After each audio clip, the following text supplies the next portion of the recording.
Sinisisi ni Pangulong Duterte kay Senador Kiko Pangilinan ang anya ay pagkakaroon ng henerasyon na may mga utak kriminal.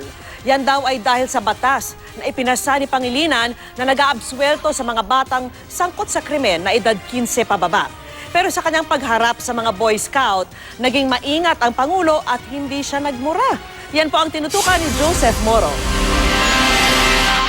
Hindi ako mag-say ng bad words.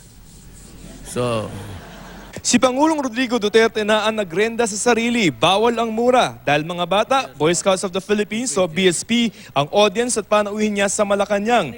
Formal na ginawang Chief Scout ng Boy Scout ang Pangulo. To the Brotherhood of Scouting, President of the Republic of the Philippines and Chief Scout of the Boy Scouts of the Philippines, Rodrigo Roa Duterte. Scout, salute! Ready, front!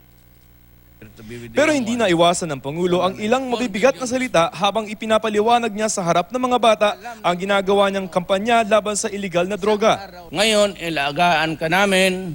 We protect you from the scourge of drugs. We protect you from exploitation. At sinasabi namin, ako ngayon, galit ako, papatay ako ng tao pag ginalaw ninyo yung kabataan namin. Nagbabala ang Pangulo sa mga drug addict, uutusan daw niya ang mga pulis na pagdadamputin ng mga ito. Kayong mga drug addict, total na identified na rin kayo. Avoid the streets. Magkulong kayo sa bahay ninyo. Kasi pag nadampot ko kayo, tatapon ko kayo dyan sa Manila Bay. Gawain ko kayong fertilizer sa isda. Binera rin niya si Senator Francis Pangilinan ng author ng Republic Act 9344 o ang Juvenile Justice and Welfare Act na nag-aabsuelto sa mga batang sangkot sa krimen edad 15 pababa. Dahil dyan, nagagamit daw ng mga sindikato ang mga bata. This Senator Pangilinan, I do not know why he keeps on winning an election. We have produced people who are of criminal minds.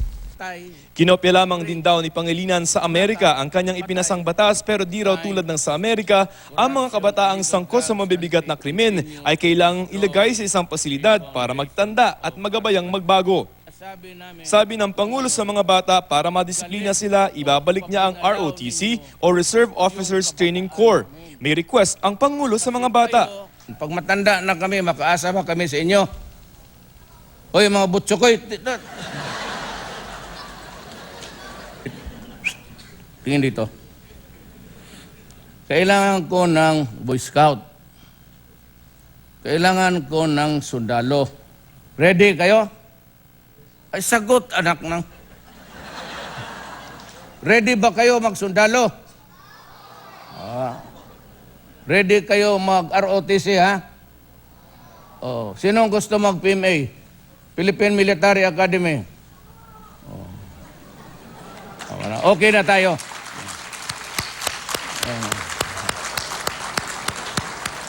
Ang ilang Boy Scout na nakausap namin edad 4 hanggang 6, mukhang hindi pa naiintindihan ng mga binanggit ng Pangulo. Pero may ilan namang pabor sa ginagawa niyang kampanya sa droga. Magsusundalo ako. Sinalo ka daw? Oh? Alam mo yun? Baka mo sumagot ka? Opo. Anong sabi niyo po si Presidente? Maging sundalo daw po kami. Gusto mo yun? Opo. Bakit? Para makatulong sa ibang tao. Pakipaglaban sa masasamang tao. Sino ba yung masasamang tao? Ha? Sino yung masasamang tao? Mga kriminal. Joke lang. Mga drug addict. Anong nakita mo? Anong masasabi mo kay Presidente? Guwapo. Dahil po nakakasama yung droga.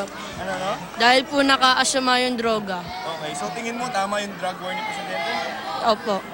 Joseph Morong, Nakatutok, 24 Oras.